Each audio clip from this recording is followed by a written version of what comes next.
ఓం నమ శివాయ. ఈరోజు మనం శివమహాపురాణ అంతర్గతంగా కాలభైరవుడి గురించి తెలుసుకుందాం.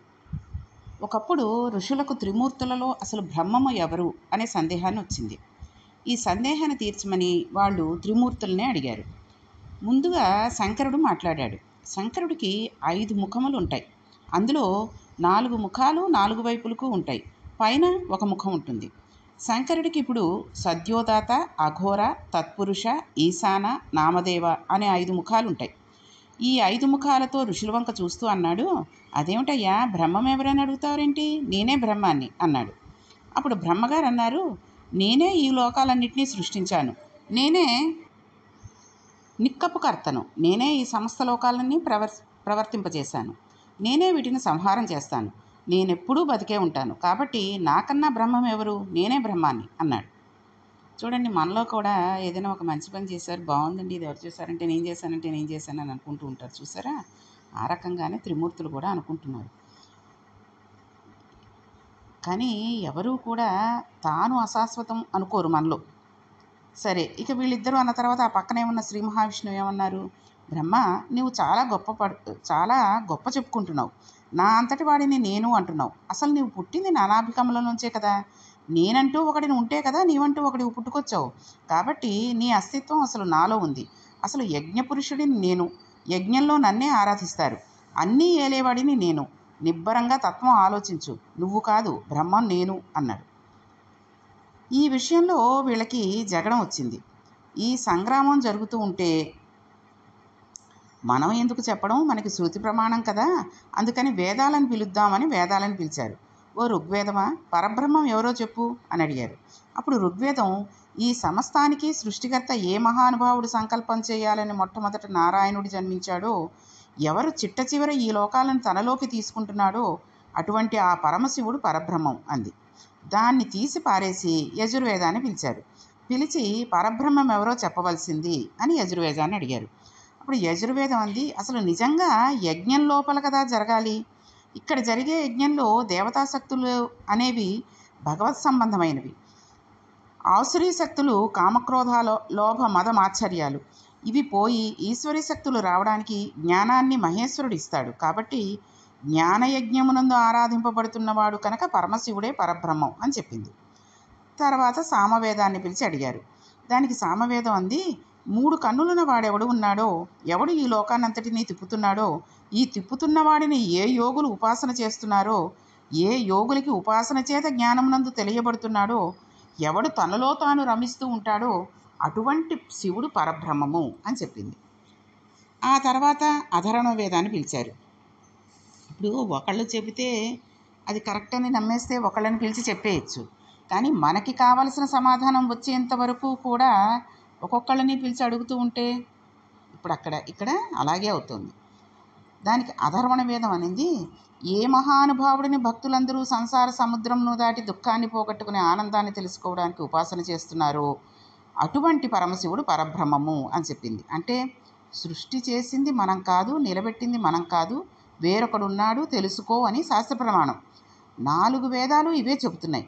ఈ జ్ఞానాన్ని పొందమని వేదాలన్నీ చెబుతున్నాయి. కానీ వాళ్ళకి ఈ మాట నచ్చలేదు. ఇప్పుడు ప్రణవాన్ని పిలిచారు. ప్రణవం అంటే ఓంకారం. పిలిచి అన్నారు, ఎవరు బ్రహ్మం అని అడిగారు. దానికి ప్రణవం, ఎవడు నిరంతరము శక్తి స్వరూపంతో క్రీడిస్తూ ఉంటాడో, శక్తి ఆయనను విడిచిపెట్టి ఉండదో, శక్తీశ్వరులై వారు ఉన్నారో అటువంటి శక్తీశ్వరుడై. అంటే ఈ శక్తీశ్వరుడు అనేది యనమదురులో శక్తీశ్వరాలయం అని ఒక ఊరు ఉందండి. అందుకనే శక్తీశ్వరులు అంటున్నారు. శక్తి అంటే ఎవరండి? అమ్మవారు. శక్తి ఆయన శక్తితో విడవకుండా కలిసి ఉంటారో అటువంటి పార్వతీ పరమేశ్వరులు. పార్వతీ వామార్ధ భాగమున ఉన్న శంకరుడు మాత్రమే పరబ్రహ్మం అని చెప్పింది. ప్రణవం చెప్పిన మాటను కూడా వాళ్ళు అంగీకరించకుండా మీరందరూ దోషభూయిష్టమైన వాకులే మాట్లాడారు అన్నాడు. అంటే మనం ఏమంటామండి? పరమేశ్వరుడు అన్నవాడు ఒకడు ఉన్నాడు అంటాం. పరమేశ్వరుడు అన్నవాడు ఉన్నాడడానికి మనకి ఒక్క ప్రమాణం చాలు. ఈశ్వరుడు అన్నవాడు లేడు నేను బలవంతంగా కళ్ళు మూసుకుంటున్నాను అన్నవాడిని తెరిపించే ప్రయత్నం మనం చెయ్యక్కర్లేదు. చూసారా? కళ్ళు మూసుకుని ఒళ్ళు తెలియకుండా నిద్రపోయేవాడిని లేపచ్చు. కానీ లేచి ఉండి పడుకున్నట్టు యాక్షన్ చేసేవాడిని లేపలేం అంటూ ఉంటారు చూసారా. కాబట్టి నేను కళ్ళు మూసుకుంటాను నువ్వు లేపుతున్నా సరే అంటే ఇంకా వాడిని కళ్ళు తెరిపించే ప్రయత్నం చేయలేం. కాబట్టి ఇక్కడ వీళ్ళకి ఎంతమంది చెప్పినా విష్ణుమూర్తికి బ్రహ్మగారికి నచ్చట్లేదు. కాబట్టి వాళ్ళని ఇంకా మనం ఒప్పించలేం. ఈశ్వరుడు ఉన్నాడా లేడా అనడానికి ఒక్కటే ఉదాహరణ. మనం ఒక గాలి బుడగను తీసుకువచ్చి చిన్న సూదితో కన్నం పెడితే ఇంత చిన్న రంధ్రంలోంచి మొత్తం లోపల ఉన్న గాలి మొత్తం బయటకు వెళ్ళిపోయే ప్రయత్నంలో ఫాట్మని పేలిపోతుంది.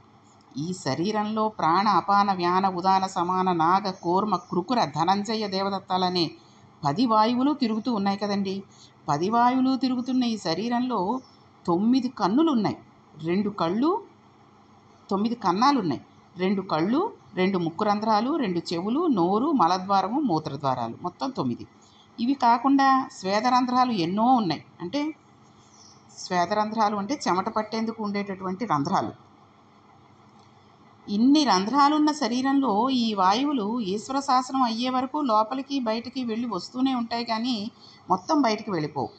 ఆయన శాసనం అయిపోతే ఇంకొక ఊపిరి మనం తీయలేం. ఆక్సిజన్ పట్టుకు వచ్చి పెట్టినా ఆ మనిషి బతకడు, వెళ్ళిపోతాడు. ఇన్నాళ్ళు ఊపిరి మనం పీల్చి ఉంటే చనిపోయిన వాళ్ళు చేతకాక ఊపిరి తీయడం మానేశారంటారా? ఊపిరి ఆపగలిగిన శక్తి ఒకటి ఉంది. అది మనం నిద్రపోయినప్పుడు కూడా ఊపిరి తీస్తూ ఉంటుంది. ఆ ఊపిరిని తీస్తున్నది ఎవరో మనం ఆలోచించాలి. అలా ఊపిరి తీస్తున్నవాడే ఈశ్వరుడు. కాబట్టి సృష్టి ఏమిటి, స్థితి ఏమిటి? పరబ్రహ్మం ఒకటి ఉన్నది. ఇది వేదాలు చెప్తున్నాయి. దానినే మనం ఉపాసన చెయ్యాలి. నా అంతటి వాడిని నేను అని అనకూడదు. ఈ మాటలు రుచించకపోతే ఇప్పుడు వాడిని ఈశ్వరుడు దండించవలసి ఉంటుంది కదండి. ఎన్ని జన్మలకు వాడు మారకపోతే ఈశ్వరుడు వాడికి బుద్ధి చెప్పవలసిన అవసరం ఏర్పడుతుంది. కాబట్టి ఇప్పుడు ఈశ్వరుడు ఏం చేశాడు? పరబ్రహ్మము అంటే అంతటా నిండి నిబిడీకృతం అయినది. అది మాంసనేత్రానికి కనబడదు. మాంసనేత్రానికి కనబడాలంటే ఆ పరబ్రహ్మం ముందు జ్యోతి రూపంలో కిందకి దిగిపోవాలి.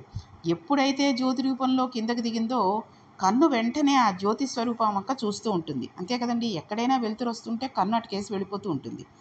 ఇప్పుడు అంతటా నిండిపోయి నిబిడీకృతమైనది ఏమిటి? పరమేశ్వరుడు. అది జ్యోతిగా మారిపోయింది. జ్యోతి సాకారమైంది. సాకారం చూసినప్పుడు వీరిద్దరిలో శ్రీ మహావిష్ణువు ఊరుకున్నాడు. ఆయన ఏమీ అనలేదు. కానీ చతుర్ముఖ బ్రహ్మ రజోగుణ ప్రవృత్తి ఉన్నవాడు. అందుకే ఆయనను ఎరుపు రంగుతో సంకేతిస్తారు. ఆయన నీవెవరు? నువ్వు ఇలా కనబడితే నేను భయపడిపోతాను అనుకుంటున్నావా? నువ్వు నా 2 కనుబొమ్మల మధ్యలోంచి పుట్టిన రుద్రుడవు. నన్ను స్తోత్రం చేయి, ఊరుకుంటాను అన్నాడు. అంటే బ్రహ్మలో మార్పు రాలేదు. ఆయన దండింపబడాలి. కాబట్టి ఇప్పుడు ఆ జ్యోతి ఘోర రూపాన్ని పొందింది. నిర్గుణమైన వాడు ఎవడు ఉన్నాడో అటువంటి వాడు ఒక ఘోర రూపాన్ని పొందాడు. ఏమి నీ ఆజ్ఞ అని మొదటి రూపాన్ని అడిగాడు. అహంకారంతో మాట్లాడుతున్నాడు. జ్యోతి స్వరూపంలో ఆవిర్భవించిన మూర్తిని 5వ తలతో ధిక్కరించాడు. నావి 5 తలలు, తనవి 5 తలలు అని లెక్కపెట్టాడు. అందుకని అతని 5 తలలను గిల్లై అంది. ఇప్పుడు ఆ స్వరూపం ప్రచండ రూపాన్ని పొందింది. దిగంబరంగా 5వ తలను తన గోటితో గిల్లేసింది. అలా గిల్లేసిన రూపమే కాలభైరవ స్వరూపం. ఇలా జరిగేసరికి బ్రహ్మ తన 4 తలకాయలు పట్టుకు వెళ్ళి అమ్మవారి చేతుల కింద పెట్టేసి, ఈశ్వర, పొరపాటుని నేను అలా మాట్లాడాను. ఎవరు బ్రహ్మమో నాకు ఇప్పుడు అర్థమైపోయింది.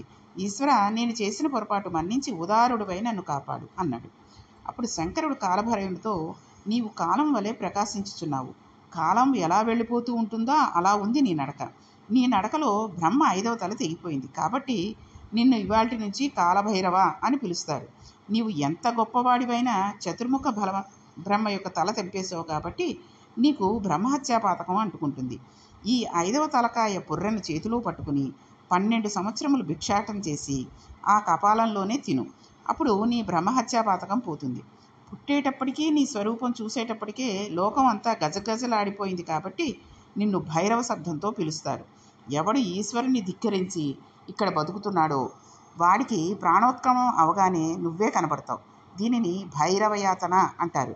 జీవుడు అప్పుడు నిన్ను చూసి హడిలిపోతాడు. కానీ ఎవరు నీ గురించి వింటారో, శివాలయానికి వచ్చినప్పుడు ఎవరు కాలభైరవుడి ముందు శిరస్సు ఉంచి నమస్కరిస్తారో వాళ్ళ పాపాన్ని నువ్వు తీసేయి. అలా తీసేసే శక్తి నీకు ఇచ్చాను కాబట్టి నిన్ను ఆమర్ధకుడు అని పిలుస్తారు. ఇక నుంచి నా దేవాలయాలలో నీవే క్షేత్రపాలకుడిపై ఉంటావు. భక్తుల పాపాలను నీవు తీసిన వాటిని నువ్వు తినేసేయి. నువ్వు పాపాలను తినేసి వాళ్ళని రక్షిస్తావు కాబట్టి నీకు పాపభక్షకుడు అనే పేరునిస్తున్నాను.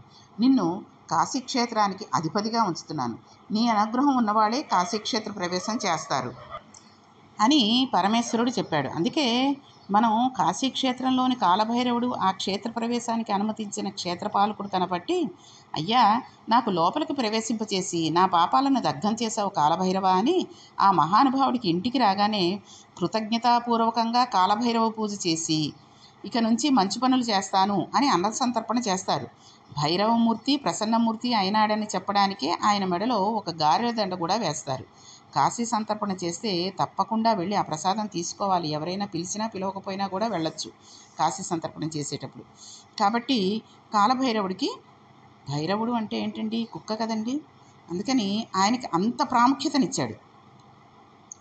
ఇహలోకాలందు ఇప్పటి వరకు ఈశ్వరుడి పట్ల తాము చేసిన దోష ఫలితాలు ఎలా పోతుందని బెంగపెట్టుకున్న వాళ్ళ కోసం భైరవయాతన ఇక్కడే తేలికగా అనుభవింపచేస్తాడు పరమేశ్వరుడు.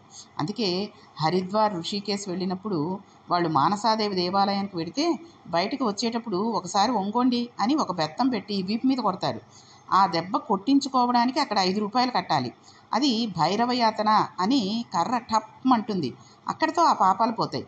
ఈ విధంగా ఆనాడు పరమేశ్వరుడు కాలభైరవుడికి ఇన్ని వరాల్ని గుప్పించాడు. ఆ మూర్తే ఇప్పటికీ మనకి ప్రతి శివాలయంలో ఆయన ఈశ్వర ఆజ్ఞను అవదలదాల్చి వచ్చినవాడు కాబట్టి మహానుభావుడు కాలభైరవ స్వరూపంతో ఉంటాడు. ఆయన భక్తుల పాలిట కొంగు బంగారం. ఎవడు ఈశ్వర ధిక్కారం చేస్తాడో వారి పాలిట భైరవ దర్శనంగా భయంకరంగా కనబడుతూ ఉంటాడు.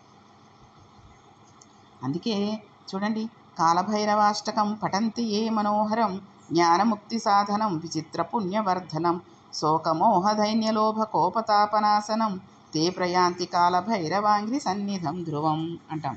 కాబట్టి ఈ కాలభైరవ స్వరూపం అంత గొప్పది. మేము కాశీ వెళ్ళాము, మాకు ఇంకా ఏ భయం లేదు అని చెప్పడానికి ఒక నల్ల తాడుని రక్షగా కూడా కట్టుకుంటూ ఉంటారు. కాబట్టి అన్ని రూపాలుగా ఆ కాలభైరవ స్వామి ఆ స్వరూపం ఆనాడు ఆవిష్కరించబడింది. ఎవరు ఈ కాలభైరవ స్వరూపాన్ని గురించి వింటున్నారో, భక్తితో ప్రణమిల్లుతున్నారో, ఒక్కసారి నమస్కరిస్తున్నారో అటువంటి వారు శివానుగ్రహాన్ని పొందుతారు. కాలభైరవుడు వాళ్ళని ఇబ్బంది పెట్టడు. వాళ్ళు ఎప్పుడూ ఎంతో సంతోషంగా ఉంటారు. అందుకే కాలభైరవాష్టకం కూడా మనం ఒకసారి చదువుకుంటూ ఉండాలి. ఎందుకంటే కాలభైరవాష్టకం చదువుకున్నప్పుడు మనకి ఎటువంటి భయాలు ఉన్నప్పటికీ, ఎటువంటి భీతి అంటే చూడండి, అనారోగ్యాల పాలవుతూ ఉంటారు కొంతమంది. ఏదో తెలియని భయం పట్టుకుంటూ ఉంటుంది కొంతమందికి. ఏదో చూసి ఏదో అనుకుని ఆ భయాన్ని అలా ఉంచేసుకుంటూ ఉంటారు. కాబట్టి ఆ భయం అంతా పోవాలి అంటే పరమేశ్వరుడు ఇచ్చినటువంటి, ఆయనకి ఎన్నో వరాలు ఇచ్చాడు. ఆ వరాలన్నిటినీ కూడా ఆయన పొంది మన పాపాలన్నిటినీ పోగొట్టడానికి, తర్వాత మన పాపభీతి పోయి మనం సుఖంగా సంతోషంగా ఉండడానికి కూడా ఆ కాలభైరవ అష్టకం మనం ప్రతిరోజు కూడా చదువుకోవాలి. లేదు అంటే ఇప్పుడు యూట్యూబుల్లో వాటిలో వస్తున్నాయి కదండి, ఒకసారి పని చేసుకుంటూను లేకపోతే ఒక్క 5 నిమిషాలు మన కోసం కేటాయించుకుని అది కనుక విన్నాము అంటే, కొంచెం మీరు మరీ నిదానంగా వినలేకపోతున్నాము అంటే అది పెట్టుకున్నప్పుడు మీకు స్పీడు పెంచుకోవడానికి అవకాశం ఉంటుంది. నార్మల్ స్పీడ్లో ఉన్నది 1, తర్వాత 1.5, 7.5, 2 అలా ఉంటాయి. ఆ 2లో పెట్టుకుని మనం స్పీడ్గా విన్నా అది స్పష్టంగానే వినబడుతుంది. కాబట్టి కాలభైరవాష్టకం ప్రతిరోజు వినడానికి ప్రయత్నం చేయండి. మీరన్నీ చెప్తున్నారు, వినాయకుడు అష్టకాలు అంటున్నారు, కాలభైరవ అష్టకం అంటున్నారు, అదంటున్నారు, ఇదంటున్నారు, ఇన్ని రకాలుగా మేము ఎప్పుడు వినమండి, ఎక్కడ వినం అని అంటే, మీకు సమయం వచ్చినప్పుడు, సమయం ఉన్నప్పుడు, చాలామందికి శనివారాలు సెలవే, అక్కడికి వెళ్ళిపోయి హోటల్కి వెళ్ళిపోయి తినేద్దామా, లేకపోతే ఇంకో చోటకి వెళ్ళి పార్క్కి వెళ్ళి కూర్చుందామా అనేటటువంటి విషయాల కంటే కూడా పొద్దున్నే లేచి ఇంటిలిపాది కూర్చుని సెల్లో పెట్టుకుని ఒక్క పావుగంట 20 నిమిషాలు అందరూ వినేశారనుకోండి, అయిపోయింది. అక్కడికి అది పక్కన పెట్టి చక్కగా ఒక నమస్కారం చేసుకుని ఆ తర్వాత మీరు హోటల్కి వెడతారో, లేకపోతే పార్కుకి వెళ్ళి ఎంజాయ్ చేస్తారో, టీవీ పెట్టుకుంటారో, సెల్ ఫోన్లో ఆడుకుంటారో, ఏదో ఒకటి మీ ఇష్టం, చుట్టాల ఇంటికి వెడతారో వెళ్ళండి. కాబట్టి పొద్దున్నే పిల్లలందరికీ కూడా చెప్పండి, పిల్లలకి పెద్దవాళ్ళకి కూడా, మేము ప్రతి శనివారం ఆదివారం సెలవులు కాబట్టి 9 అందరూ తయారైపోయి స్నానాలు చేసేసి హాల్లో కూర్చుందాం, అక్కడ ఈ ఫలానా అష్టకాలు పెట్టుకుని విందాం.